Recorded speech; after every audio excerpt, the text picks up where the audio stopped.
Alors, l'Argus.fr a testé la fameuse Citroën IC4. On va commencer par découvrir les photos de la voiture. Alors, je vois qu'il y a une petite batterie avec le pourcentage quand on recharge la voiture, contrairement à, il me semble, à i208 qui n'a pas de pourcentage. Donc c'est déjà un bon point. Il faudrait que j'aille la tester d'ailleurs, cette voiture aussi. Comme ça, j'aurais fait toutes les voitures du groupe PSA. Tant qu'à faire, hein.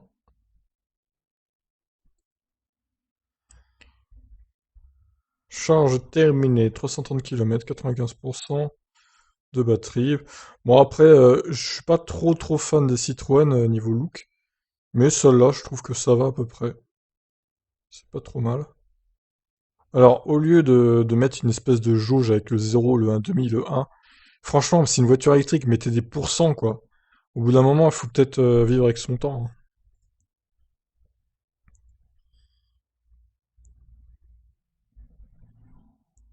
Il a l'air d'avoir de la place, en tout cas, dans cette voiture. Alors, il donnait pour 350 km de WLTP, hein, on rappelle. Plus que la i208, du coup. Donc leur test, c'est toujours le même. Donc le parcours ne change pas, c'est ça qui est bien avec l'Argus. Bon, par contre, le X, c'est qu'ils le font en hiver, en été, donc ça peut fausser avec la température un petit peu la conso. Mais bon, c'est toujours le même parcours, c'est ça qui est pas mal déjà. Bon, je vous passe l'intro, hein, le prix, voilà, machin, 28 000 et quelques bonus déduits du coup. 31 800 pour la version la plus haut de gamme. Alors, niveau de batterie, ils sont partis avec 92%, 318 km estimés, ils sont arrivés avec, 30 avec 58, 35% et 58 km estimés. Sur l'autoroute, donc 109 km d'autoroute, 24.2 au niveau de la conso, ça fait une autonomie estimée de 191 km. On rappelle la capa utile, hein, 46 kWh comme la i208, comme le i2008, comme le DS3 Crossback Etans, c'est le même moteur et la même batterie, donc c'est pareil. Alors, le second trajet, donc comme d'hab, c'est sur la route, 140 km effectués, ils ont consommé 15,5 kWh au 100. Ils sont partis avec 326 km d'autonomie estimée, 95%, arrivés avec 48%, 126 km estimés. Donc l'autonomie estimée avec cette conso est de 298 km. Donc selon eux, la conso est comparable à celle de l'expérimenté Nissan Leaf Plus, et surtout, encore une fois, inférieure aux cousines Peugeot et DS. Dans la catégorie, seule la Volkswagen ID3 est plus sobre que la Citroën à ce jour. Ah, ils ont testé la ID3 aussi?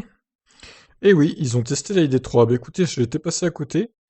Eh bien, c'est pas grave, je ferai une vidéo aussi dessus. Eh bien, on revient donc à la Citroën IC4. Alors, la charge est de 100 kW, ce qui permet de passer de 0,80 de batterie en 30 minutes. Dixit Citroën sur la borne Unity de Vrigny, nous avons rechargé 13,4 kWh en 11 minutes. C'est rapide, avant une déconnexion impromptue. La seconde tentative sur la même borne a été plus lente, 15,9 kWh en 36 minutes, car au-delà de 80% de batterie, la puissance de charge est plus lente. Le total nous a coûté 42,68€ avec le badge ChargeMap. Ce qui confirme que ce réseau de recharge rapide est vraiment trop cher si on ne bénéficie pas d'un tarif préférentiel. 42€, mais c'est une honte. Attendez, en plus, ils ont rechargé, du coup, 13 plus, ça fait 29 kWh à peu près. 29,3. Attendez, on va calculer, parce que là, ça me paraît être lamentable. 42,68 divisé par... Ouais, on va dire 29. Ça fait 1,47€ le kilowattheure. D'accord, tout va bien. Extraordinaire, extraordinaire. C'est vraiment lamentable, quoi. Bon, on passe à leur bilan, du coup, du trio PSA composé avec la DS3 Itens et du 2008. Cette IC4 apparaît comme la meilleure proposition. Elle exploite mieux sa propulsion électrique, avec plus d'efficience au bénéfice de son autonomie. Elle y ajoute un prix serré, 1500 à 2400€ de moins, que la Peugeot à équipement comparable. La DS3 est hors de prix, ça c'est sûr. D'ailleurs, le tarif de la IC4 est proche de celui d'une version thermique de même puissance grâce au généreux bonus. Un bon point. Une conduite un peu plus mordante aurait apporté un supplément de plaisir, et un vrai réseau de bornes de recharge un peu plus de sérénité pour les déplacements. Du coup, il manque une lettre, enfin deux lettres, le 2. Car comme les autres voitures électriques, la IC4 se heurte au casse-tête de... Alors, il manque aussi au casse-tête de la recharge publique. Dis donc, relisez-vous les gars, hein. Densité du réseau et état de marche des bornes ne sont toujours pas à la hauteur de l'enjeu de la mobilité électrique. Alors, ils ont aimé le confort royal et la douceur de fonctionnement, l'espace à bord, les aspects pratiques, le tarif grâce au généreux bonus. Ils ont regretté l'autonomie qui limite encore la polyvalence, la direction molle et le freinage pas facile à doser. Le réseau de bornes pas faire quantité et facilité d'usage. Alors oui, au niveau de la puissance, il parlait un peu plus de mordant. Effectivement, il semblerait que malgré qu'elle ait la même motorisation que la i208, elle soit moins puissante à l'accélération. Donc ça doit être une plage d'accélération différente hein, de la i208. Étonnant, parce qu'on perd plus d'une seconde au 0 à 100, une seconde 5 même je crois. C'est beaucoup quand même, hein, à puissance égale.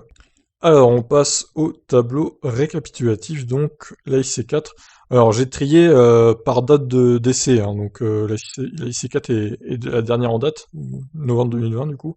Je rajouterai la ID3 quand je ferai la vidéo dessus, évidemment.